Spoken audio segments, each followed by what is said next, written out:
So good evening, everybody, and welcome to this episode of Meets the Judge. And tonight my guest needs no introduction to most canine enthusiasts. Patsy Hollings from up north in the UK.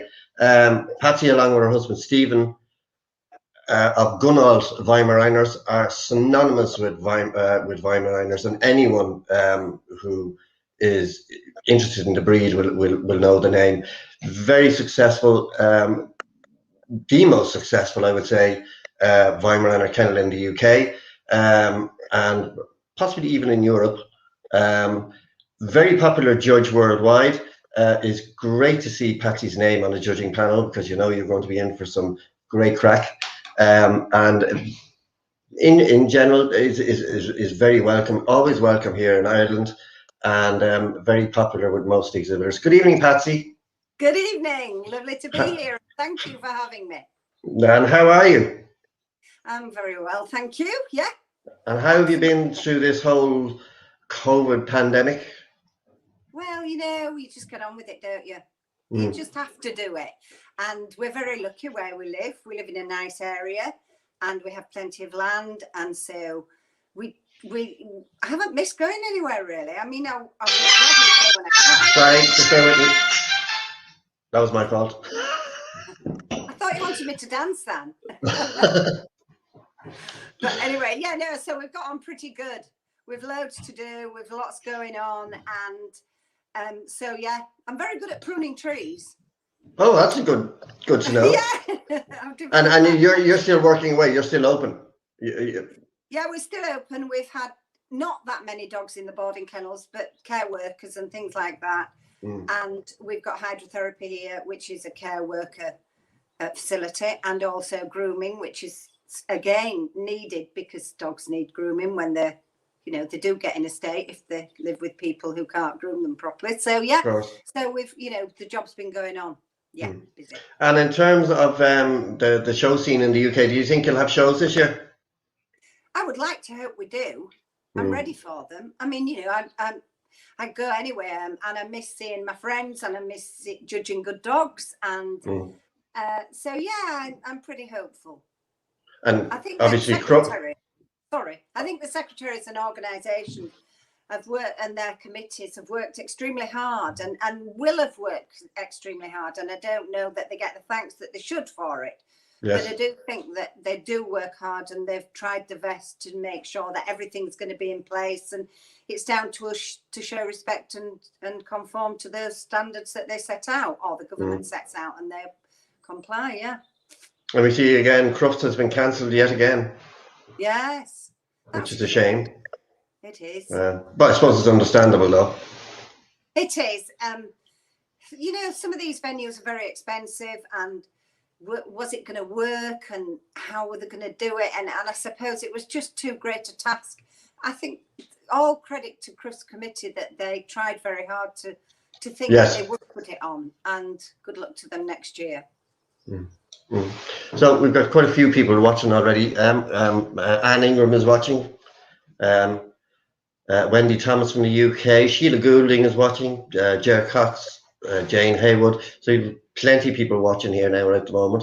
So let's go right back to the beginning, which is always a good place to start, I always think, Patsy. You and Stephen started judging at young farmers clubs. Yeah, if I'm right. That's where we met. Dogs or general animals? No, we judged cattle, dairy cattle, sheep, horses, all sorts. And Young Farmers is a great organisation, and it is the greatest marriage bureau, and that's where we met anyway. And yeah, it was all good, clean fun, and yeah, we did a lot of stock judging, and public speaking. That's part of it as well. They do that. It's a good organisation, and Stephen, in fact, was very good and went to Smithfield for the finals in the carcass judging, and yeah. And were your parents involved in dogs at all, or were?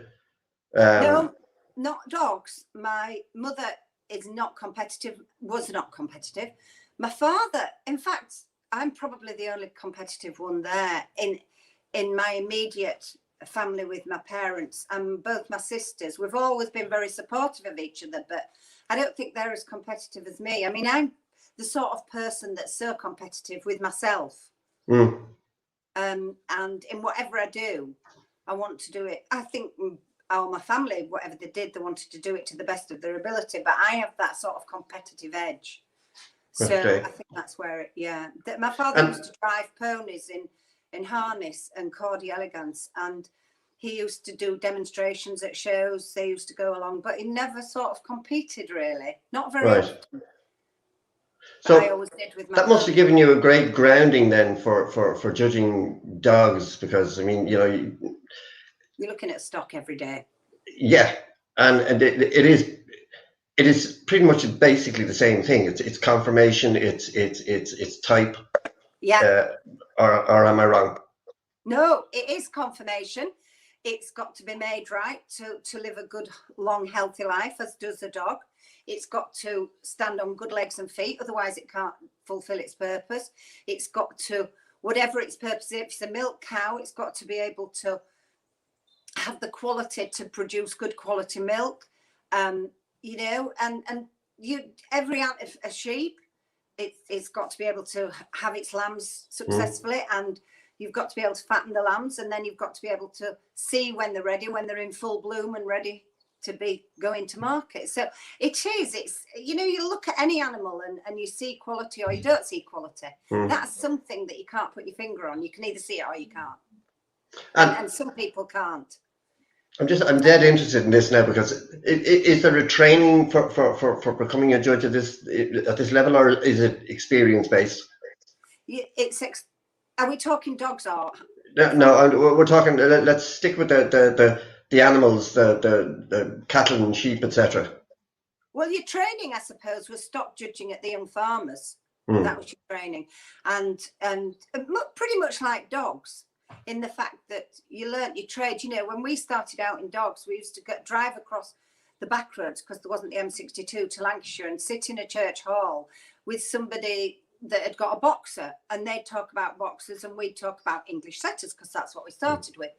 And you sort of pick things up along the way. You used to sit and chat with you were sat around the edge of the hall, and so you watched everything going on. And so you sort of talked and you learned, and you learned so much just sat speaking with people. You know, you go abroad, or even in this country, or our country, or your country, we sit at dinner and we discuss dogs. Yes. And you learn every time you do that.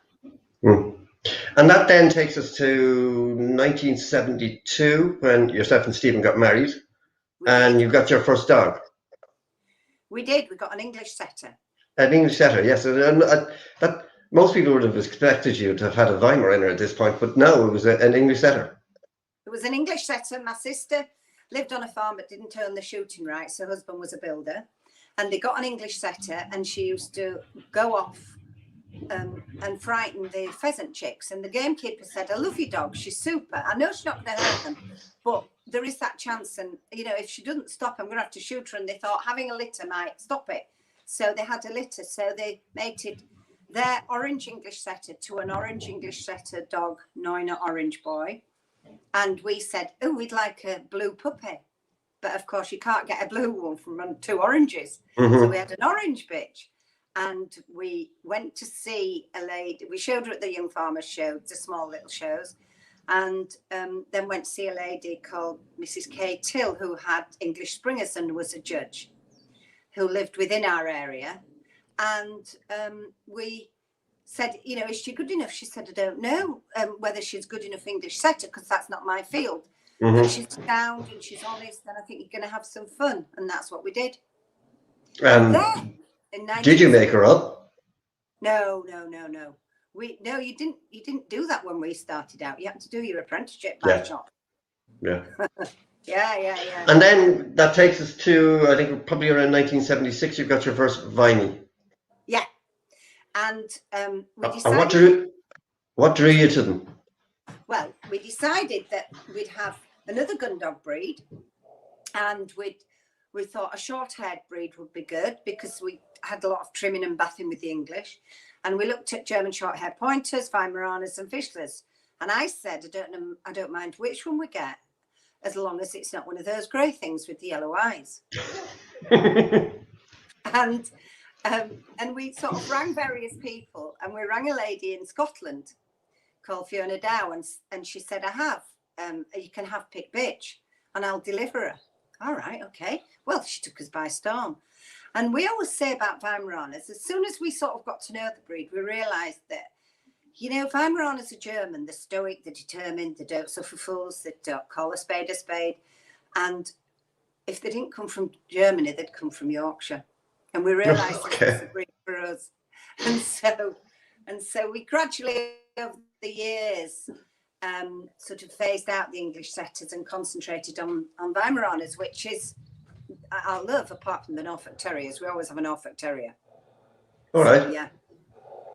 And as I said in the introduction, your record in Weimaraners is second to none. I mean, first of all, you have the first Best in Show winning Weimaraner, which was Handsome Portman of Kennel. Handsome Portman. Now, talk us through him. He's a real old-fashioned Weimaraner. How we got him? Hey? Yeah. Well, we got our first Weimaraner and we started showing her. And when you show English setters in those days, you know, if you got 30 in a class and 10 were good, really good, then showmanship came into it, and empathy between dog and handler and how you presented it all came into it. So when we went into Weimaraners, that's what we did. We trained her, and that's how we did it. And people in Weimaraner sort of had, you know, green wellies and a wax jacket, and darling went shooting, and oh yes, well, we'll just go in the show ring a bit, and they just went in, and so we were a bit of a sort of shock to them that we actually showed her. And she wasn't the biggest bitch in the world, but she was very sound, very honest. Mm-hmm. And then we looked at the breed, liked what Dick Finch had, and said to him, we'd like a puppy, if you'd let us have one. And he said, and then we said a bitch, because you always say a bitch. In those days we did. And he said, well, you can't have a bitch, but you could have my pick dog. Come and see him. Okay. So we said, well, we'll come, and if he's good enough, we'll come and get him. So he said, don't you want to choose? So we said, what do we know about Weimaraners? You're the expert. If you think he's good, we'll come and get him. And we got Brandyman. And then Stephen said, he said to Dick, if you use Brandyman on your top bitch, Misty Blue, we'll have another dog from you. And that was Portman. Okay. Yeah. So that's how it began. What made him so special? I mean, I'm looking now. I'm going to throw him back up on the screen here in a minute, because he's a real old-fashioned Weimaraner. He was the love of my life in dogs.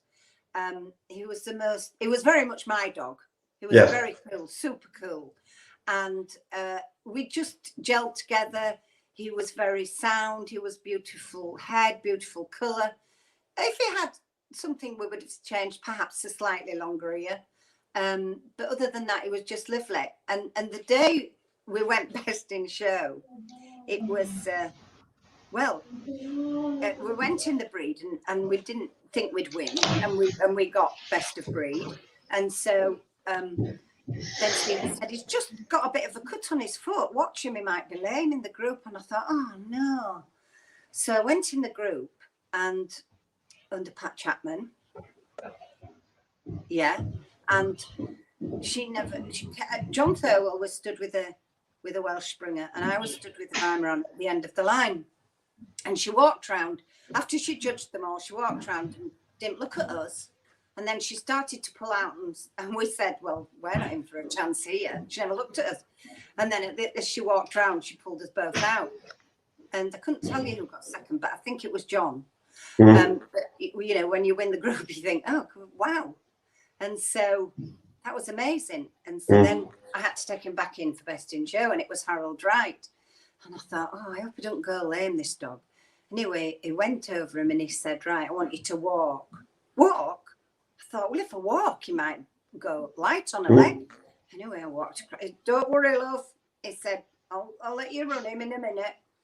And so off I went across the ring and back, and he was sound.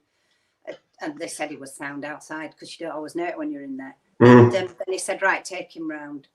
And somebody and gave me best in show. And Pat Monroe got reserved with a Kerry. And it was like, and somebody said to me afterwards, if you'd won the group, you'd a really good chance at best in show, because I'd won the group the previous week, and he'd been sat at the ringside apparently and said, oh, Weimaraner should have gone best in show. So I didn't know that, fortunately, but yeah. So in terms of when you're starting off in Weimaraners, you obviously sought advice from people. So who are the people that really influenced you back in the early days? In the early days of breeding, it would be Mick and David Layton in German pointers, and Rennie Guttorp in English setters was a very, very talented man, and he gave us a lot of good advice. And people like that, Dick Finch, obviously. But in Weimaraners, we noticed that they were, when we first came into them, whilst we had this very sound, honest pitch, a lot of them were a bit cowhocked and loose in front. And also they could be a bit sharp in temperament. You know, they're supposed to hunt wild boar. They need to be brave. But the temperament could be a bit dodgy. And we looked at them, and when we got Brandyman, he was by an American dog. And it was very sweet tempered, a perfect gentleman. In fact, if it had been human, he would have tipped his cap to the ladies as he went past. He was such a gentleman. And so we sort of built on that. We built on the fact that Dick Finch's were lovely tempered, in our opinion, and we never found any reason to dispute that. And so we built on that. I can remember a few years later, we were looking for a bit of an outcross, and it was a really nice dog that was by one of ours. I forget who now. And we said, could we look at his pedigree? Not could we use him, could we look at his pedigree? We looked at his pedigree, and his great-grandmother, or whatever it was, grandmother, was a German bitch that we knew was sharp in temperament, because the Germans wanted them sharper. Yes. And we thought, you know what? We started breeding these dogs. They've got to live within a family. So you don't want to bring something in like that. Any dog's capable of biting in the wrong circumstances, but you don't want to bring in something absolutely that bad temperament. So we did concentrate on that. That was very important to us. And when we don't have many Weimars now, but because I judge more than show. But when we did, we had 38, and they all lived together. Wow. Dogs and bitches. And the only time you ever took any out was when the bitches were in season. So yeah. Wow. That took a lot of exercise, 38. Well, we have the land to run them, so that was fine. But it was, you've got to be, and it's not a physical thing. People used to, I'm sure people used to say, oh, they must hit them and beat them. And you can't achieve anything by doing that. It's about mentally being number one in the pecking order. And somebody once said to me, so how come all these dogs are so well behaved? Which one's the pack leader? I said, this one. And they said, yes, but I said, there you're wrong, you see, that there is no but. So Stephen was the pack leader. Well, that's what I let him think. I'm a woman, so obviously I let him think he was. So you have several records in Weimaraners as well. You hold the breed record for brood bitch. Yeah. Which would be Donald's Joy, if I'm right. Yes. And again, was she a champion, or was she just a terrific producer? She wasn't a champion. We didn't show her terrifically. She did get a stud book number and various things, but she was the result of a mother-son mating. Okay. You could do that, and we did that on David Layton's advice. And we looked at the pedigrees. We mated her back to her son, who was an outcross from the mother, and she had 11 puppies, and they were all identical. And so consequently, we thought, well, if we were going to find anything dodgy, we'd find, we'd deal with it. We did it with our eyes open. We did it with advice, and she's still the breed record holder. She still is, yes. She still holds that record.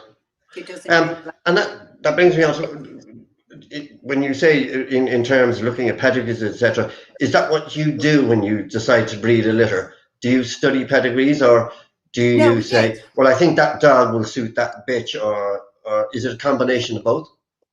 It's a combination of both, but we know the pedigrees probably so well now that we know why we're using that dog. And when we breed a litter, and certainly when we're in the formative years, when we bred a litter, we were thinking of what we were going to produce, but we're also thinking of how that was going to produce as well. We didn't always use our best friend's dog. Like people now, it's funny because I'm not on Facebook, and people say to me, you should be on Facebook, you'll get loads of judging appointments, whatever, and you'll see all sorts. And somebody once showed me a picture of a puppy on Facebook, and I could absolutely tell you it was so obvious what was wrong with this puppy. A cute puppy, healthy enough, straight through the front, overangulated behind, high over its rump.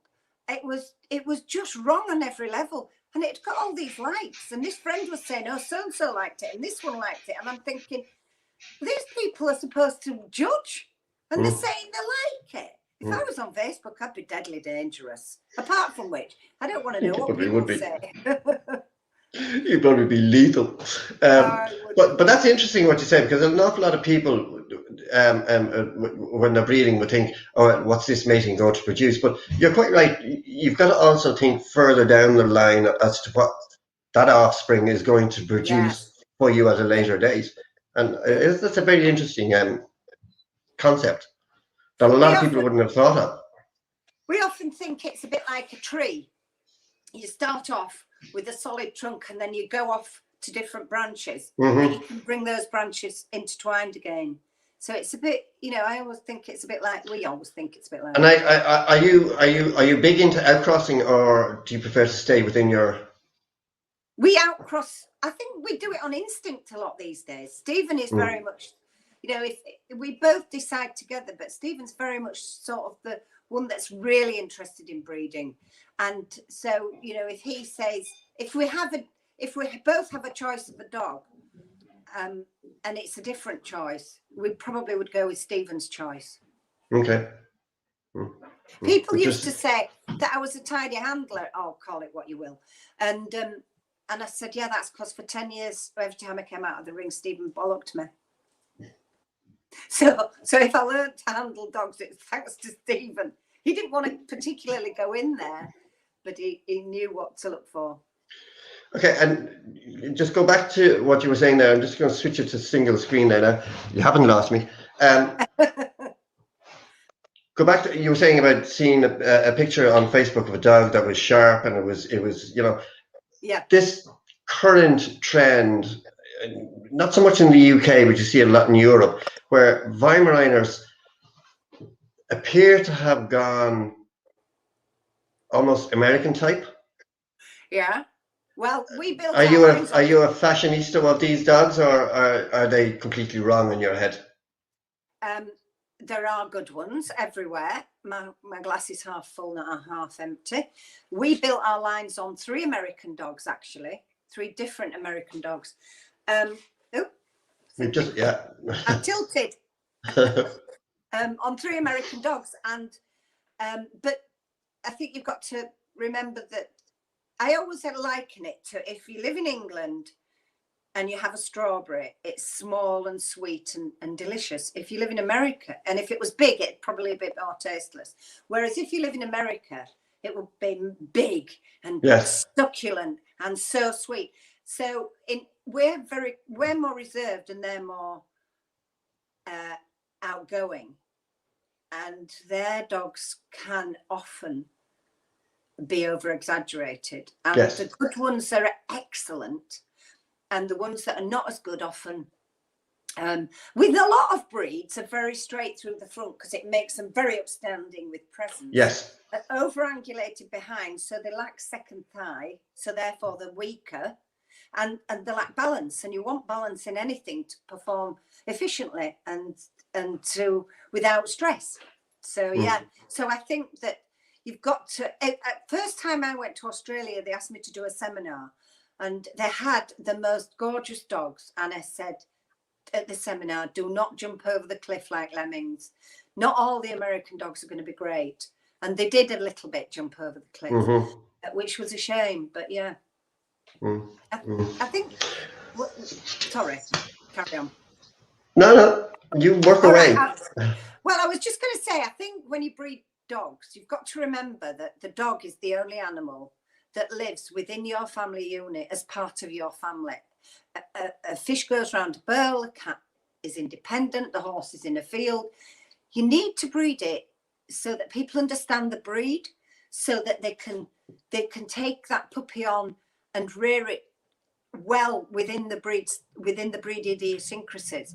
And so all these people that are just breeding badly coloured whatever, silver Labradors or lilac bulldogs or blue Weimaraners, and they're obvious crosses. Yes. And so you don't know what genes they're going to develop. And when you're getting this gorgeous cockapoo, shall I have a Louis Vuitton handbag, or shall I have I'll have a dog with a cute name, I'll have a cockapoo or a cavapoo or whatever. Well, is it going to have the characteristics of a cocker or a poodle? Is it going to be health tested? No, it's not going to be health tested, because anybody who's passionate about their breed will not allow somebody, no matter how much they offer them, to use their stud dogs. So they're going to be using dogs of inferior quality. Yeah. And also those owners, like, I have people here today, they don't want a puppy now. They may want a puppy next year. They're just planning ahead, which is good. They're scoring tick points all the time. They learn about Weimaraners. I said, a Weimaraner is intuitive. He needs to know where he fits into the pecking order. If you get up and go to answer the phone, he's going to get up and say, where are we going? He's not a Labrador that all Labrador passionate breeders tell me you would class as a willing servant. He's not that. You need to gain his respect, and he needs to gain your respect to be able to work comfortably with each other. So it's so true. Different things. That's so true.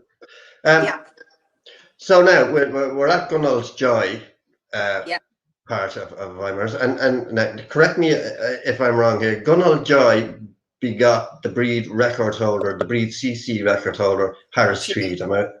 And he still holds that? Pardon? Does he still hold that record? No. He was owned by Karen. We bred him, obviously. He was owned by Karen Robinson. It was handled by Jackie Ward. And then Karen Robinson got Gunnell the Ice at Stridview. Yes. And Jackie Ward showed Gunnell the Ice at Stridview, owned by Karen Robinson, bred by us, and he now is the record holder. He took it from him. He took it from us. So it's quite ironic, really, yeah.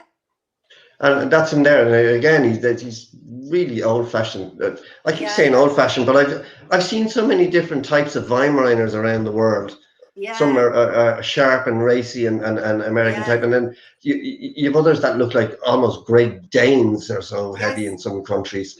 And it's just lovely to see really typical Weimaraners. Yeah, you want balance, you want type, and they're if you were going to equate them with a horse, there would be a thoroughbred. So you want something aerodynamic. You don't want anything that's too heavy, too deep. You don't want anything that's weak and weedy. It's got to all flow through, and it's got to be a dog that can run through the thick forest of Weimar and perform quickly and with ease and athletically. So And you've stuck with Weimaraners. I mean, I know you say you have a Norfolk Terrier, but you don't actually show it, do you?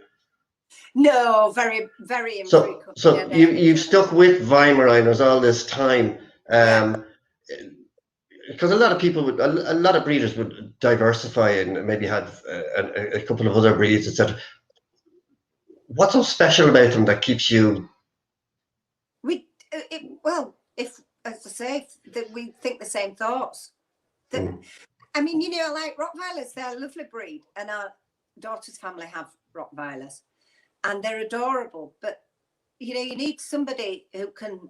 Well, you've got Liz Dunhill who's really on it, because they're not everybody's cup of tea, and sometimes they go to the wrong home for the wrong reasons unless you're really conscientious. And Weimaraners will suit anybody really if they've got the character to deal with them. It's like the people today, very sensible people, obviously doing the research. And, you know, when people say, oh, well, I know they suffer from separation anxiety. No, they don't. Separation anxiety is just a new term for, I've never left him, so I can't leave him. And that's going to happen in this COVID. And, Yes. you know, so you start, as you mean, to go on. He goes in a crate like your baby would go in a cot. It's not cruel. It's his place. It's where he feels safe and looked after. And you leave him for 3 hours, because that came home to me as well. That a Weimaraner, you get up and go to the door, and your Weimaraner goes with you. You get people come in, you answer the phone, somebody. So they constantly, you know, they don't suffer from separation anxiety if they're brought up properly, but they can suffer from sleep deprivation, because they're always on it. Whereas your Labrador would just sit there. When our daughter's family got the first Rottweiler, she came to stay with us when she was 5 months old. They went skiing. She brought a crate with her, and she was as good as gold. Played with the other dogs, played with the Norfolks, the Weimaraners, ate with them, went up the fields with them, did everything. But when she was done, she put herself in a crate, and there she stayed. And anybody could come and go. And if she didn't feel they were threatening, she'd just sit in the crate and open one eye and close it again. Well, your Weimaraners, where are you going? What are you doing? They're on it all the time. So it's a different way of thinking. Yeah. So in terms of judging, when did you first start judging? When did I first start judging? I think probably late 80 I started judging. So, you know, it's like you reach the top really quick, don't you? Do you? First started judging then in 1980. And my first appointment was with English setters. And then obviously, because we had another breed, you get asked to judge other gun dog breeds. If you've been a long way, will you come and do these? And you got interested in them. And, you know, Stephen and I are basically stock people. So we're interested in stock. So we're interested in dogs and different breeds. And Stephen's a lot more talented than he would have you believe. He only wants to judge gun dogs, really. At top level, but he's talented with any breeds really. It's just not. It's got his race horses as well, so he's just not as into it. Then when we forgot our first Norfolk Terrier, I got into these terriers, and I thought they're like horse people. These terriers, you know, they don't just accept you. They look at you, curl the lip, cock the leg on you, have a bit of a growl and walk away. And then after a couple of years of judging terriers, they say, hello, Patsy. And you think, oh my God, they know who I am. And you've got to be accepted. And then if they, you know, you could have, I can remember doing a AV terrier at a champ show. And again, I had 3 dogs. One was owned by Judy Averis. One was, I forget what the other one was. But there were the 3 top terriers that year. So whatever I did was wrong. Yes. And Judy happened to be second. Well, she didn't talk to me for a few months, but she got over it. You know, they'll tell you what they think, and if you don't have broad enough shoulders, then it's tough. But I can remember Don Munro saying to me one time, "Well, bloody hell, you shouldn't have put that up. You should have put this one up." And I said, "Well, I preferred the head on this one." Oh, and he muttered off and off he went. But you've got to, you know, that you learn from things like that as well, quite frankly. Yeah. Not that I felt that I'd done something wrong on that occasion. You know, when sometimes you do come out of the ring and somebody will say, you know, well, that was a new breed for you, and perhaps you just didn't get that right because you missed that, and you think, I'll take that on board. If you know, when people call you an expert, I always say an expert's somebody who's dead. You can learn something every day of your life. Yeah, absolutely. And when you started judging, what was the best piece of advice you were given? Well, I don't know really. I was supposed to be honest. You know, there were people like when you sort of started judging and you started to go around and start doing more judging and see more people. You know, I'd sit and talk with people like Ellis Hume, and I had great respect for Ellis Hume. He you know, people wanted to get on and do other breeds, and he'd say, well, what comes, and if it doesn't, it doesn't. And I've always thought that, well, you know, they can't take away what we've done. And if I do have a new breed, I love it, because I wouldn't accept it if I didn't think it was a breed that I could take forward in some way, because that to me is what a judge is about. You're there not to judge your best friend, but you're there to say this dog is worthy of taking this breed forward. And if it's not, it shouldn't win the prize.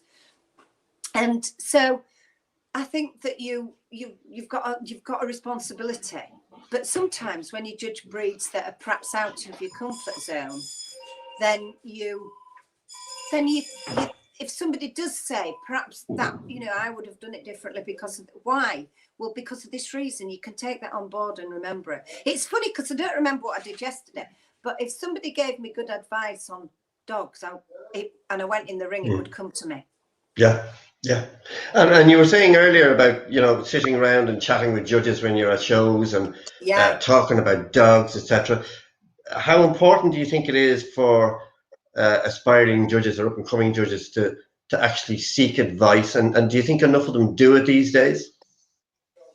No, I don't think they do. I mean, obviously a lot do, and there are very lot of talented, you know, younger judges. But there's an awful lot of people who, you know, in this society today, they go to university, do a degree, come out and do something completely different, get a salary in a car, go out and get a house, get together, go to IKEA and fill the house. 3 years later, it's old fashioned. So that goes in the skip and they go back to IKEA and fill the house again. And then 10 years on, they think, oh, I'm sick of this one, I'll move on to another one. And so they just split up, they don't work on it. And I think there's a lot of that in society these days, where everybody wants it now. And I think that, you know, I look at people breeding dogs and you think, why on earth have they put that bitch to that dog? Is it because it's the best friend? And that is really sad, because I think they're not doing the best for the dogs. We're only custodians of these breeds as a judge or a breeder or whatever. So we should be doing the best of our ability. We should be doing it to take that breed forward for the future. And I think, you know, it's like people say, and you hear vets say it, not all vets, obviously there's good vets as well. They're not all after that. A lot are. And you'll see them say, oh, you want a nice little crossbreed, loads of hybrid figure, really healthy. Yeah, all these cockapoos might be really healthy. Give them 5 years and the genes start to come through, and there's going to be major problems, and those vets are going to earn fortunes. And I don't think that's what they're saying it for at this moment, but they will. They will. There is no doubt about that. Yeah. There is no doubt about that. Definitely. So you judge what now? You do obviously all gun dogs. You do all terriers? Not all terriers. I think I'm past for about late 50s breeds, which is amazing. You know, I never thought I'd give tickets in my own breed. And utilities? Utility, terrier, gun dog, and I'm past for the pastoral, and I do best in show. Right. Under the UK system, that's quite a lot. It is a lot. Because, you know, and I didn't sleep with it's not to get there. It's not the then I'll work with that one. It's not the easiest system to get through. Definitely not. Do you enjoy judging abroad? I love judging abroad. I love judging. I actually do love judging. I like to be tested. I like to be stretched. I love doing breeds. I mean, I did Tibetan Spaniels. I don't know what year I'm in, so don't ask me even when. But the first time I did them, and I've only done them once so far, and I loved them. They were completely out of my comfort zone. And I don't try to be a breed specialist. I try to be honest, look for quality, look for type, look for showmanship, look for health. I look for condition. I try to judge the whole dog with the breed standard in mind, but I'm not a breed specialist. And why would I judge like a breed specialist? And you see some of these breeds. I was doing a thing with golden retrievers a while ago, and they said, why do you think golden retrievers don't figure in the group very often? And I said, because you've got a big nucleus of breed specialists, and they go in within and not all of them, but a lot of them go in within a gender. I don't like creams, I don't like golden, I don't like that affix, I don't like her, she's judging next week. Yeah. And some of the, there's some really, really good golden retrievers in UK, but they don't always come through because they often, so I do think you should have a good mix of specialists and all-rounders, because all-round in Weimaraners, as I say, when we first came into them, they weren't the soundest breed. Now they're a very sound breed. Even the bad ones are not that bad. Generally, obviously, there's some. I think that's a very valid point, and I think we're lucky in Ireland because we have quite a large influx of all-rounders, which really do keep a breed sound. Yes. And then when a breed specialist comes along, they'll say, well, now, hold on, okay, you've got soundness, but we're starting to lose heads here or whatever. Yeah. So I think it is a very good mix. You're right, having a breed specialist can get hung up on a particular element of a breed, which has happened in Yorkshire Terriers for many years, where they got hung up on coat and they forgot about the dog's got to move under the coat. So that is a very your sister in Finland says hello, Tina. Hello, darling. I watched you. You were fantastic, Tina. Big as does Michael Forte and Jose Amon de Mello in Spain are also saying that. That's such fun with Michael. And with them all, actually, with Jose. Yeah. I mean, you do have... The trouble with me is, of course, actually, I do remember Michael's name because I've never forgotten it. Oh, Tina's, obviously. But I go abroad and I'm old now. And so I'm forgetful. And I see that many people in there. You walk in a hotel, Patsy. And I go, hello, darling, because I've forgotten all the names. So I call everybody darling. So when I call them darling, they say, you've forgotten my name.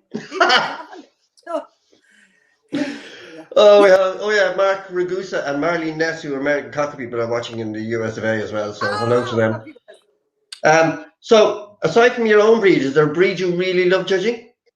I like judging. I don't particularly like judging my own breed.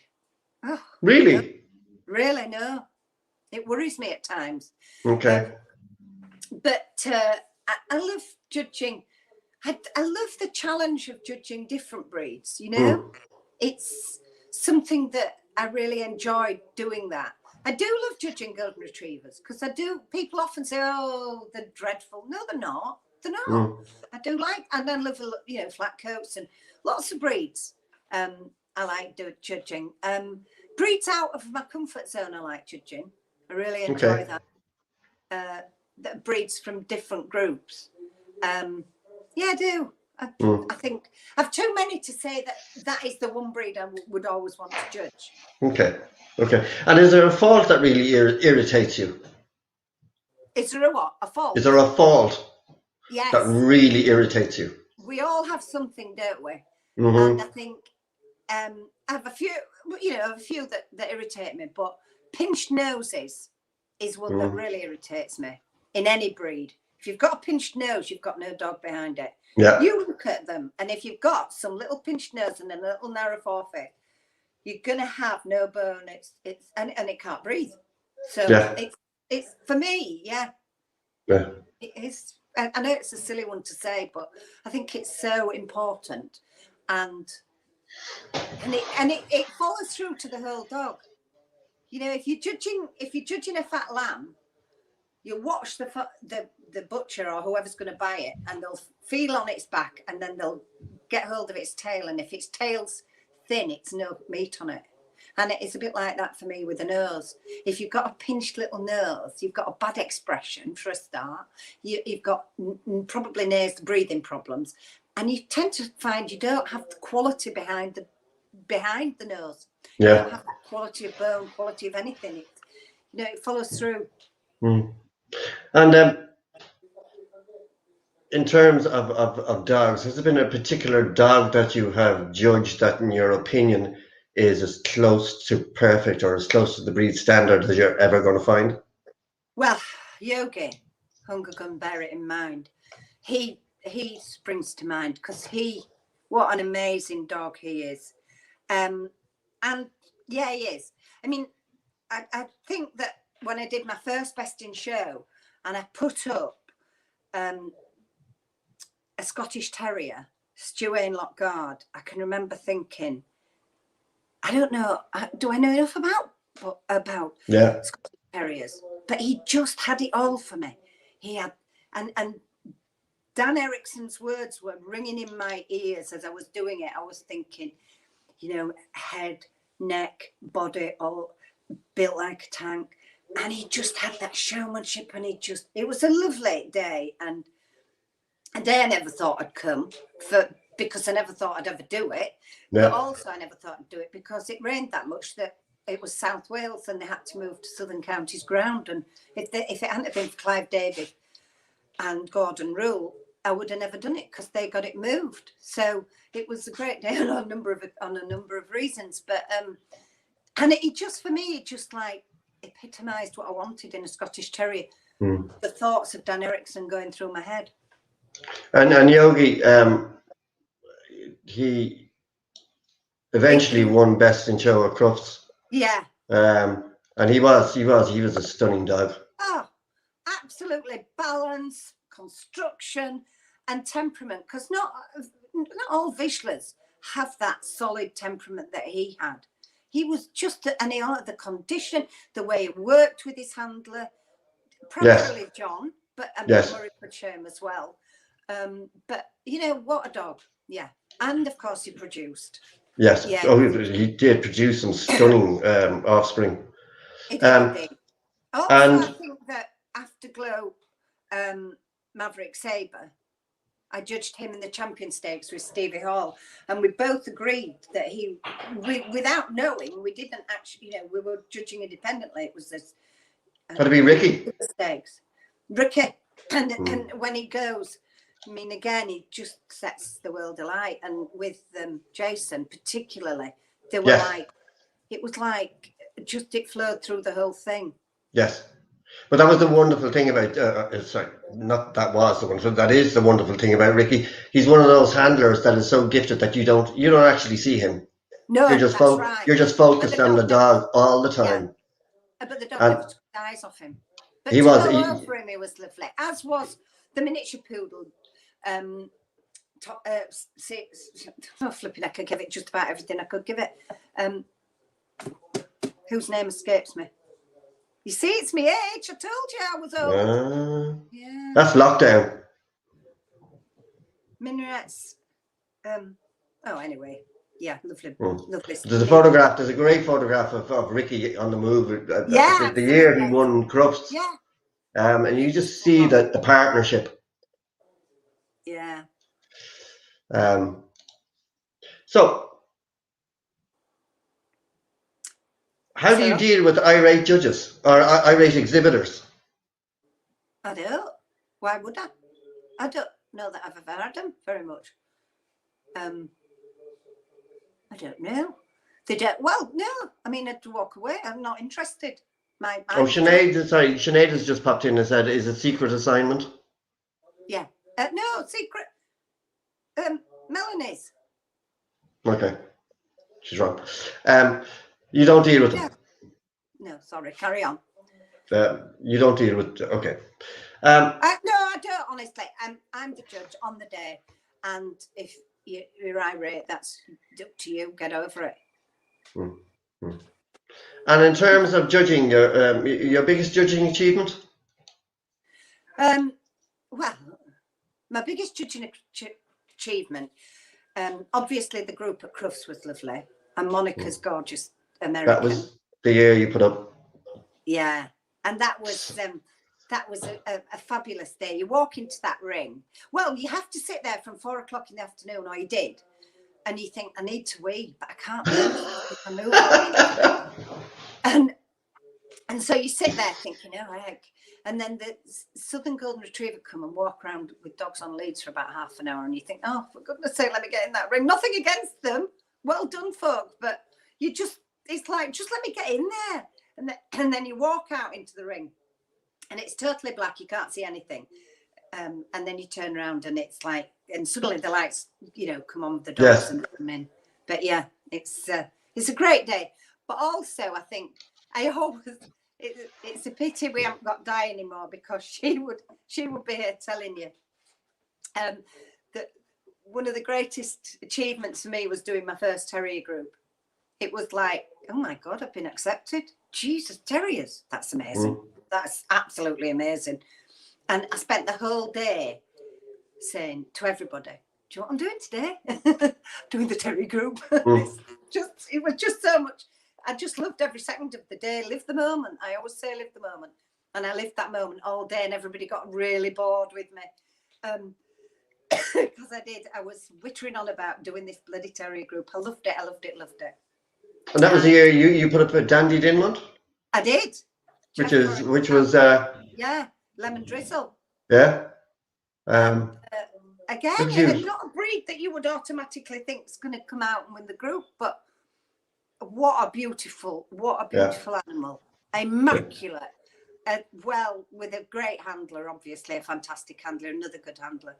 Yeah, really. And it is a dog show, and they have, you know what a dog show is for how it benefits the general public buying a puppy is the fact that the dog has a temperament that is confident and is not nervous and works with the handler, so therefore will work with the family. It complies to its breed standard. It's in immaculate condition. It's got something extra. And when people say, I don't want one to show, well, you don't have to show it. But Stephen would say, it's as cheap to feed a good one as a bad one, but it's nicer to look at. And have you never noticed that when you drive your car, when you've just had it washed, it drives so much better? Yes. So, yeah. Minaret's Best Kept Secret, is that the one? That's the very one. That's care of Susie Roffey. No. Melanie Harwood. No, that's Sue's just replied with the name. Oh, sorry. Well done, Susie. Thank you, darling. Yeah. And there's one other photograph that we have, which I think I have to show it because there is no hiding anything on this dog. And I think it's one of your favorites as well, which is Vanatonia Unwrapped. Yeah. That's stunning. And it's not a dog I've ever judged, unfortunately. But honestly, she took my breath away. I can remember being at Welsh Kennel Club, and I walked down through the halls, and the breed was in the ring, and this puppy was in the ring, and I was doing the puppy stakes that day. And as I walked towards that ring, this animal went round the ring, and I thought, the hair stood up on the back of my neck, and I thought, bloody hell, it's just awesome. What an amazing.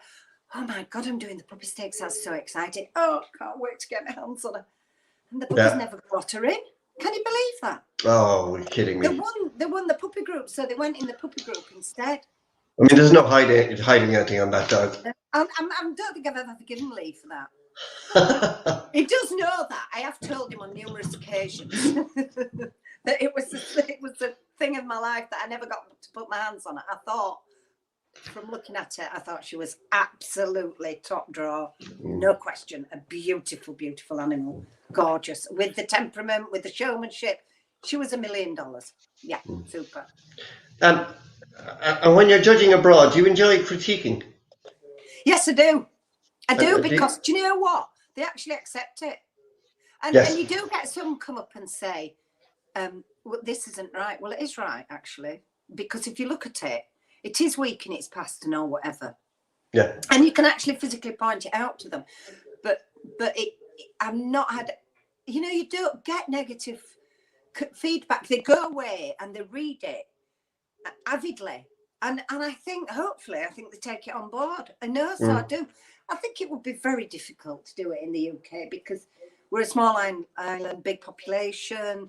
And so big dog showing fraternity, and you just wouldn't have time to do it. Yeah, your numbers are way too high to be able to do that. Yeah, I think but perhaps the breed shows. Huh? Perhaps the breed shows. Yeah, but some breed shows. I mean, to be honest with you, and this is just me personally, and I'm not going to start nitpicking but I never see the value of critiquing your first two dogs because, you know, what are you going to say? You're only going to say everything nice about them. Yeah, but I preferred because I think any critiquing is if it's done.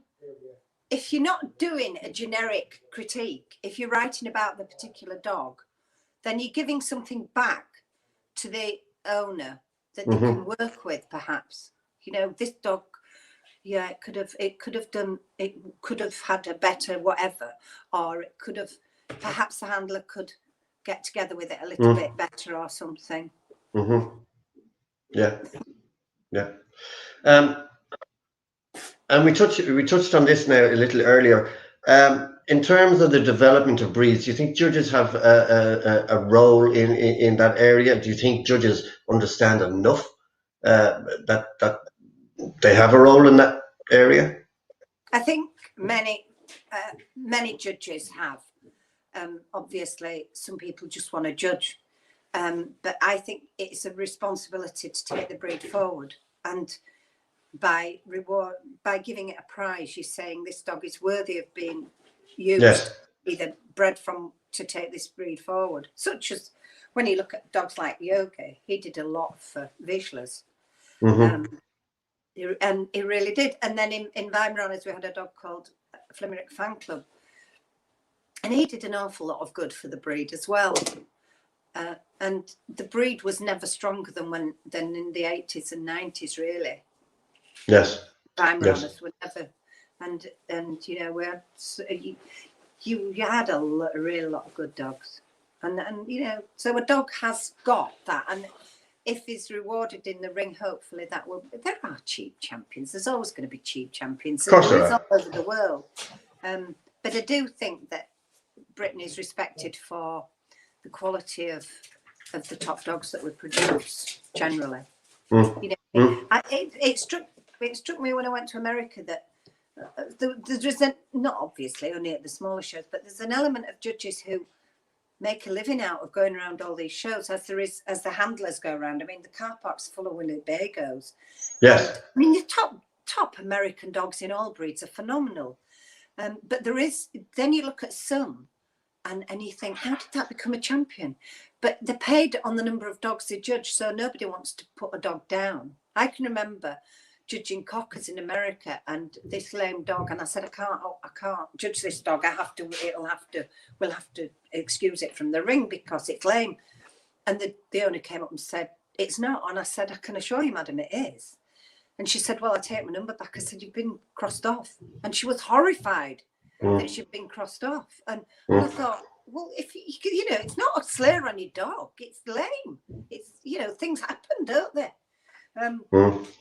But you know, there is. So yeah, I think we have this great responsibility as judges, and so many. We have an element of judges who just want to judge. And yes, I think that's true of all countries. But that's good. That's human nature, isn't it? Yeah. Yeah. And as you mentioned, America, where do you sit on this whole golden retriever issue, where there is an apparent two different types, one the American type, and then the in my head the correct type? Well, if you were judging them in America, yeah, do you judge in Rome as the Romans? I judge, yes, and the American standard says they should have a gentle eye, and it should not be oblique, and the ones that you're talking about have no moulding in the head. It's like it's sloped straight back, and they have these eyes that go up and are narrow and have lost that soft expression. But believe me, there's some good ones in America. There is. And when I did I did this thing for the golden retrievers, this Zoom thing. You know, I'm really good at technology. You can tell that, can't you? And I did this Zoom thing for golden retrievers, and Andrew Brace was doing it, and he showed a picture of a bitch in America, and believe me, she was beautiful. Bloody gorgeous. But you go to Scandinavia, and some of them have these American ones, and that you can pick them. You can pick them real easy. It's not golden retriever. It's not applicable to their standard. Never mind the breed standard. So, well, you're quite right, because I interviewed Michael Faulkner a couple of weeks back, and he was saying very similar. Yeah, we do have that type, but we have some damn good ones, and some of them are his in actual fact. He's breed some beautiful stuff. But that's true of Scandinavia from time to time. They did this with English Springers some years ago, about 10 years ago, where you judged English Springers and you had two very distinct types of English Springer, the English type and then the American type. But they had this habit of blending those two types and coming up with bloody good dogs. I judged Springers in America once, and I gave it this particular Springer best of breed, and the lady said to me, I didn't think you'd like him. I said, what is there not to like? Gorgeous. She said, but he's American. I said, no, he's a universal, correct English Springer under an American styled coat. Yeah. Absolutely. Yeah. And in terms of giving something back to the sport of dogs, do you think it's important for people to do that? Are we enough? Do people understand it enough that you've got to give back to the sport as well as take? I don't. Well, as I said earlier, it's a bit of a lot of young people these days. It's a give me it now society. Yes. And they want it without giving anything, and you see that in every aspect of life. So I do think there is an element that they want to win, and they want to. It's like we have some stables here, and a lot, not everybody, but a lot of the girls that we've had over the years, they buy expensive rugs and they totter down and in the high heels and the miniskirt and chuck a bit of food at the horse and walk off again. And I think I've even gone down to the stables and said, do you want to go out and buy yourself a Gucci coat or some Jimmy Choos and sell the horse, because you'll be able to pose a lot better. Because, it's like, I've got to go do the horse. But they don't do anything with it. They feed it, buy an expensive rug, but never ride it. I mean, what's that all about? So, And I think that it's like when we had a lot of dogs, we were here all the time, young, fit, showing them all the time, doing it all the time. We have 5 Weimaraners now, 2 of which are spayed anyway, because our dogs are our pets primarily. Yes. And I hate to think of dogs being stuck somewhere and only taken out of a cage to be shown and then put back in. Or I don't know whether that goes on. That's just, a theory. It's not a fact that I know of. But, your dog is, as I say, it's the one thing that lives as a part of your family, and it should be treated as such and loved and respected and looked after as you would the rest of whatever you've got. But, I mean, you mentioned young people, etc. Do you think that we invite them into the organizational end of things? Do you think we give them enough encouragement? Our kennel clubs even? I actually don't know the answer to that. The only thing I can say is people come and say, you live in a lovely place and you've been very successful. You're very lucky. I say, and there's an old saying, isn't there? You work bloody hard to be this lucky. Absolutely. And there are young people out there that I have immense respect for, and would listen to them saying something to me. I could learn from them sometimes, but put the effort in, and you can't unless you're prepared to get out there and put it in. It's like somebody once said to me, it was Jackie, and she said, Patsy, you're unapproachable. And I thought, well, that suits me, because I can't do with all these people greasing around you and then turning around and stabbing you in the back. I'm not interested. I justify it to me, not them. And so, you just get on with it, don't you? And I think that's another reason I'm not on Facebook. But I think you're very lucky in the UK at the moment, because you do have, or you certainly appear to have a particular set of young people that are very enthusiastic, very willing and very talented. Absolutely, we have indeed. Yeah, we do. And I don't want to name names, because if you do, it's not a good idea. No. Is it? But I do. And again, we've touched on this earlier in the interview with crossbreeds, etc. In terms of how kennel clubs are handling this whole health issue, or how they're handling the activists that are attacking our kennel clubs these days. And I mean, Crufts has been succumbed to it on several occasions. Do you think our kennel clubs are doing enough? Do you think kennel clubs, the big kennel clubs, should adopt a common policy and try to lobby? I think that'd be a good idea, actually. I really do. I'm not sort of politically minded, and I'm aware that we're a nanny state, and that if you sneeze in the wrong direction, somebody's going to sue you. So you've got to be so damn careful these days. You know, you can't climb a ladder, and you can't do this, and you can't say boo to a goose, and you know, it is, you know, and you can't be a woman, and you can't be a man, and you can't be gay, and you can't be straight, and oh my godfathers, what can you do? So I do feel sorry about that. What does sadden me greatly is the media and the fact that we don't actually say why. You know, it's like you get this, it's like I said, there was this vet and he said, you know, go out. What would you say to somebody buying a puppy today? Well, don't get a puppy. Go and there's lots of dogs needing homes. Go and give the dog a home. Well, they don't know what they're getting.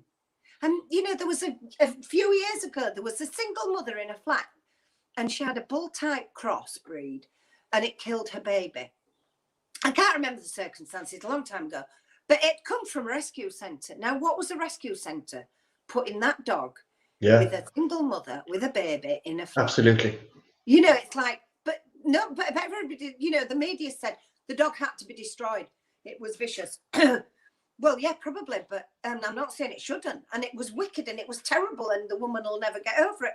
But what was it doing in that situation? Yes. You know, it's like, why are they allowing them to be bred? Why does the media not say, and the vets particularly as well, people, and maybe kennel clubs, but maybe just one kennel club can't do it on its own. Maybe you do need a few kennel clubs to lobby. But we should be putting out the message. You know, I'd happily go there and put out the message, but we don't reach the right people. That's the problem. Because the media are so hung up on, oh, I just got myself a cockapoo, or I got myself a this, or a teacup, Yorkie. What the heck's a teacup Yorkie? And all these so-called celebrities are pouncing about with these crossbreeds. And so every Tom, Dick and Harry thinks, oh, that's what we should have, because everybody has one. That's anybody. And, you know, we can't afford the car, so we'll get the dog. Yeah.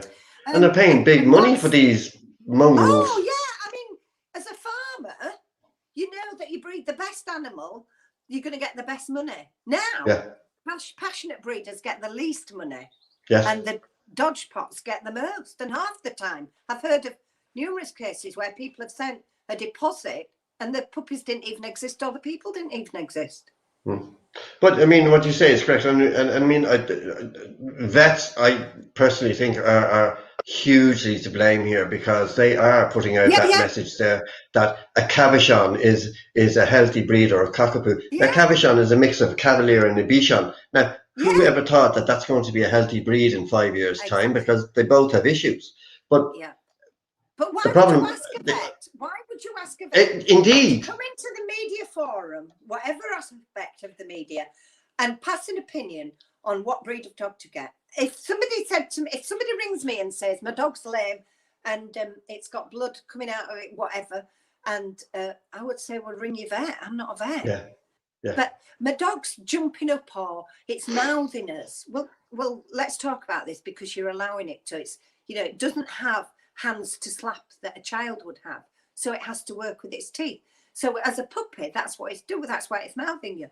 But it's got to learn that, as the child has, that you don't slap people, you don't mouth people, and it learns it right at the beginning. It's no good waiting till it's 9 months old and it's feet a bit and saying, "Oh, it went to bite me." Well, it would do if it's got away with it for 9 months. Yeah. Do you know what I mean? And, well, I think vets these days, and again, tying back in with you, it's the media. Vets have turned into almost celebrity status, and you know, you've got super vets now, and apparently with the 7 or whatever number of years it takes them to become a vet, they've suddenly gotten a huge insight into what are good dogs to buy and what are bad, and we've become complete pariahs. Yeah, and because this is what I'm saying. They're promoting that aspect. They're promoting exactly. So what we need nobody, is to get, we need, disputing it. And Yeah. I don't know why don't they ask the Kennel Club about buying a puppy? You know? because I think since the Panorama program, I think kennel clubs, I'm not just saying the UK Kennel Club, but I think kennel clubs in general have almost become afraid to put their heads above the parapet Yes, for fear of it getting knocked off. Definitely. Whereas I think if we got a really good PR company to start getting our message out there, that, you know, we're not the bad guys here, we're actually the protectors of these breeds. Yes, absolutely. Yeah. But it's I don't know how we're going to do it. No. But anyway, let's lighten the conversation now a little bit. Let's lighten it. You're going to have a dinner party, okay? Yeah. 4 guests that you must have. I won't limit you to 4. If there's 6, go for the 6. 6? Is that it? But no, you can, any amount, whatever you want. Well, I'd have to have Kari Arvin because he's so adorable, and Dan Erickson because I just love him. David and Stuart, because David Guy just honestly is so funny. They're just adorable. And Rod and Stuart would always come because otherwise they'd be banging the door down. But then we've got people like they wouldn't be saying, but we always come, Patsy. So I'd have to have those lot. Obviously Jackie'd have to come because she keeps everybody going with laughter. And there's loads of people that I would love to come, but they're the ones that sort of spring to mind, I suppose. Jeff and Michael, always good fun. There's so many, you know. Yeah. Michael is watching tonight, by the way. Hey? Michael is watching tonight. Oh, bless him. So, is there a judge or a breeder that you really admire worldwide? Well, Kari Arvin is one that I really admire. I think he's got immense knowledge. He's very in control of his ring and presents a picture that displays respect and knowledge. Yes. He's good to look at, isn't he? So, you know, you'd have to have him. I think I've always been a great admirer of Lee Cox. As you know, I've always thought I think he's got a lot of passion. He's very talented. He has his own way, which is interesting, but he's a really good, I think he's the future of dogs in this country. I think he's going to be one of our top all-rounders, if he isn't now. Yeah. That's very good. There's loads of them, isn't there, that are really good. There is. And it is hard to select, but you know, When you go abroad and you sit around a table and you talk with them, especially places like Scandinavia, which is fantastic. You know, there's such good dog people. They're so clever. The countries are gorgeous. The people are gorgeous. And Italy as well. I mean, heck. Oh, absolutely. Damn cute. Yeah. Huh? I thought you were talking about dogs. Do we have to talk about dogs? Okay, so here we go now. Come on. Your funniest or most embarrassing moment as an exhibitor or judge? Well, there was one time, I didn't really read this question, but I can remember thinking, there's probably others, but I remember there was one time I was doing some stakes classes and there was a big Rottweiler in it. And this man came in with this Rottweiler. And I went to go over the dog and I went over his head and I went to open the mouth and he went, teeth! And I nearly jumped out of my skin. And so the man, I looked at his teeth and as I went over him and continued towards the hindquarters and down his thigh and to between his back legs and he went, nuts! And somebody said, did he win the class? I said, no, but I had to shortlist him because I never saw the dog move because I was trying to control myself and made me laugh. So that was good fun. I've had lots of good times where I don't know that my skirt's ever dropped to the floor. So I don't think I've ever been that embarrassed. But if I have, somebody tell me and remind me and I'll explain it because I've forgotten again. But yeah, no, some...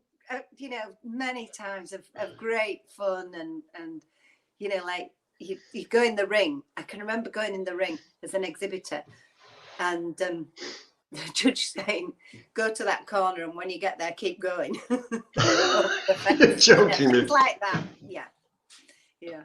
So, Did you win that day? It is good fun though, judging abroad, isn't it? I mean, it's I don't think people realize how much hard work it is, because it is hard work. You know, I got a lot of dogs to judge, probably over 2 days in a row. But in the evening, sitting around when you're particularly on the last day of the show, when you're absolutely knackered, but you've had a kip, and you're down having dinner and a few drinks. It's great catching up with mates. It is. I remember. It's going to hate me for this. I remember going to Turku the first time I went to Turku in January, freezing cold, of course. Yes. And John Towell was there as well, and so we had really good crack. It was great judging, great crack in the evening. There must have been some Irish there, I think, because you always have. No, there probably would have been when the Irish are there, and so we were probably drinking till goodness knows 1 o'clock in the morning or 2 o'clock, something stupid. Then we had to be up at 4 o'clock to catch the plane. Oh, Jesus. So you didn't get much sleep. Quickly into the shower, got dressed, packed quickly, and off you went. And we got to the plane and they got us on board, and then we sat. There we sat, because the plane was frozen and they had to defrost it. So we're going to go back. We'll go back. It'd be fab. We'll spend more time here. We'll have a great time. No, we just sat on the plane for hours and hours. And eventually it took off. And so we were both going to Skopje and on this plane. And so off we went. But of course, because we were so delayed, we had to rush for our connections. And he was going to Newcastle and I was going to Leeds Bradford. But now, bearing in mind, this is the first time I've been in Turku. Okay. So, a long camel coat, a fur hat, a fur muff that you put your hands in, darlings, and a stole, a fur stole, and long boots. So I looked like a Russian spy. So when we got on this plane, needless to say, we never set foot outside, so I didn't need all that stuff. Anyway, so we get us off the plane and then have to rush for our connections. So, bye-bye, been a great time, see you. So I'm running through the airport like James Bond's following me or something. And because I look like a Russian spy, not because I'm gorgeous, unfortunately. Get on the plane to Leeds Bradford. It's January, so get off the plane. We get the connection. We get home. Stephen's at work. It was years ago. And so I quickly get into my wellies, get the dogs sorted out. Somebody was here, obviously, but you like to do your own dogs, don't you, when you can? So I'm getting the dogs sorted and getting them to bed. And then I think, I'll have to go to the supermarket and get something to eat because we've nothing to eat. I don't know what to eat. There's nothing I can cook at this time. So I quickly off to the supermarket, came back, made something to eat. And by 8 o'clock, that was it. I was done for, dead. I said, I'll have to go to bed. I'm knackered. So off I went to bed, fast asleep. Stephen said he came to bed about 11 o'clock, turned the light on. He said, you sat bolt upright and said, who is it? Is it you, John? So he and Murray have dined out on that. Another time, because my husband does not cook. So another time, I'm in Italy, and somebody else was judging from Britain, and we judged the dogs, and the next day we didn't leave to go home till very late in the afternoon. So we had the whole day, and we were in, I've forgotten the blooming name of the place. Anyway, it was quite near to Venice. So this lady had a companion with her who said, I've been to Venice before. We'll go into Venice for the day. We can drop our cases off and we'll be fine. So off we went into Venice. We had a wonderful day. It was absolutely gorgeous. And my phone went about 5 o'clock in the afternoon. So I answered my phone and it was Stephen, and I went, hello, darling. Are you all right? He went, what am I having for my tea? I said, well, actually, if you look in the freezer, there are portioned food of all descriptions. You just have to take one out and put it in the microwave. I've portioned it all. It's all ready for you. Well, they're frozen. So I said, I think if you look in the cupboard, you might find a tin of fine soup. Bye-bye.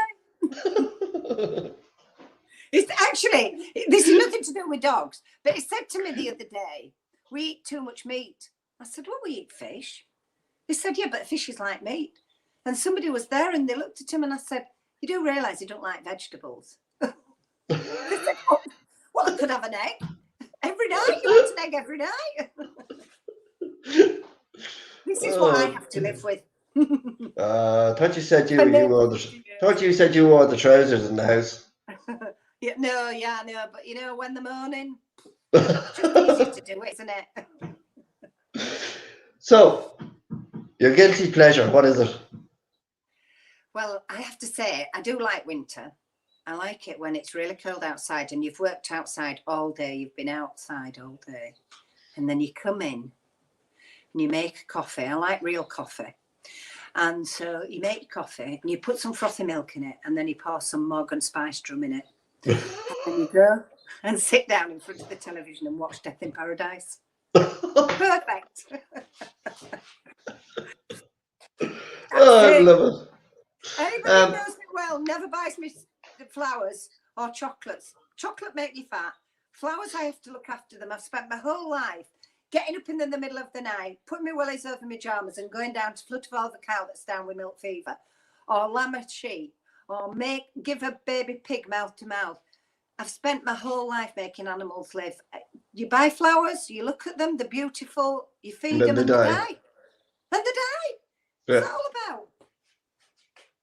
So it's a bottle of Captain Morgan then, is it? So it's Captain Morgan. Not the coffee. Well, the coffee is good as well because it warms you so much, I can't tell you. So now I'm getting to gin and tonic time of the day. And this, I'm needless to say, is water, but the gin and tonic of course will follow. And if you could be transported to another country, where would you go? Anywhere in Scandinavia. Really? Yeah, anywhere in Scandinavia. I love Scandinavia. I love the people. I love their ethos. I love the respect. I love the professionalism. Yeah, definitely Scandinavia. I could lie and say all sorts, but I would be Scandinavia. It's amazing. There is an affinity between the Scandinavians and the British because a lot of the Scandinavians that I've interviewed over the last year or so have always a huge affinity with the UK. And vice versa. It has to be the fact that they invaded us so often. Yeah. Yes, absolutely. So we go back to our roots. Yeah. Have you a favourite country to judge in? Is that Scandinavia as well, or have you somewhere else? Scandinavia. I mean, yeah. To be honest, I love judging anywhere. I've had some. Do you know what? I'm a country bumpkin. When I was at school and friends would say, we're going to Leeds on Saturday, are you coming? No, I'll ride my pony. Wasn't interested. And now, so I never went on holiday. And I go all over the world and I see the country from the people who live there point of view. So I do think that, you know, it's amazing and you have so many wonderful times because you do things you can't buy no matter how much money you've got. And you're with people who are like-minded, even if you can't remember the name. And it's just a thrill. It's like, you know, when I went to Russia, to Moscow, and you get off the plane, and I'm very wing and prayer, and I go on my own, and that's absolutely fine. I couldn't manage without Beverly Blay, flight space, because she organises my whole life when I'm flying. And Jackie organises my whole life when I'm showing and judging. And she knows where I am and what I'm doing, thank God. And I went to Russia. So you get off the plane and then you stand in the queue to go through passport control. And there's all these soldiers stood there with these big fancy guns and they're all armed. And you think, and then you get to passport control and they say, why are you coming to Moscow? To judge dogs. She's judging dogs. She's here to judge. She's judging dogs.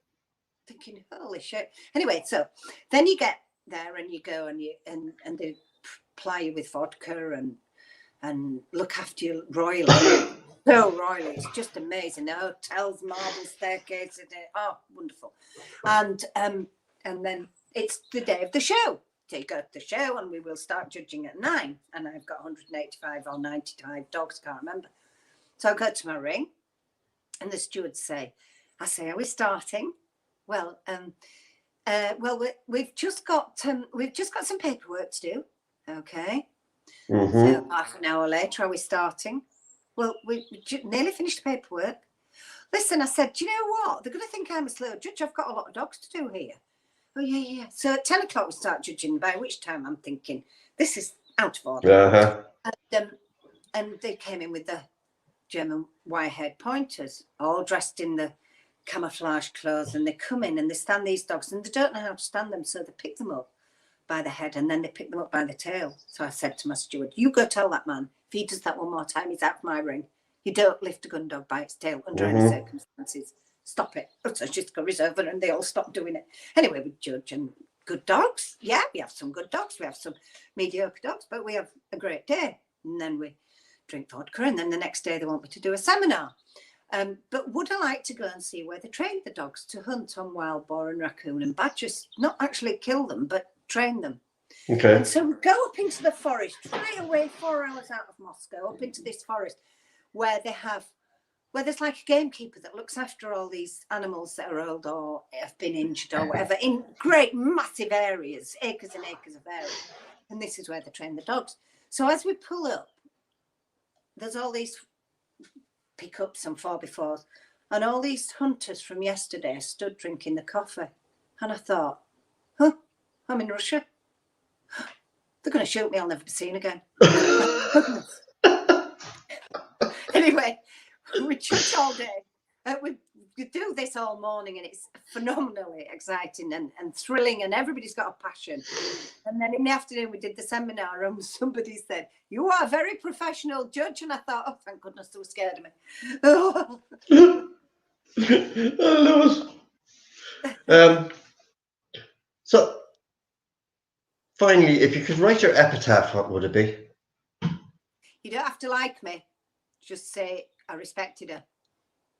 I don't need to be liked. I just need to be respected. I like that. I like that one. Patsy, it's been brilliant. You're a breath of fresh air. And I thoroughly enjoyed the last hour and a half. And thank you for agreeing to do it. It's been lovely. Thank you very much for having me. We've had quite a lot of viewers. I've got a slight change to my schedule for next week because Francisco has got a Kennel Club meeting he has to attend on Zoom.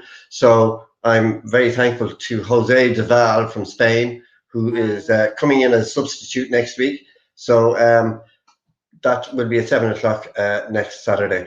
In the meantime, Patsy, thank you so much for doing this tonight. It's been great fun. Send all our love to Stephen, and stay safe. I know you've been vaccinated, but stay safe, and hopefully we will see you somewhere in the next year. Yeah, hopefully. Where we can share a Captain Morgan and coffee and a few laughs. In the meantime, thank you everybody for joining us, and I will see you again next Saturday evening. Thank you. Take care.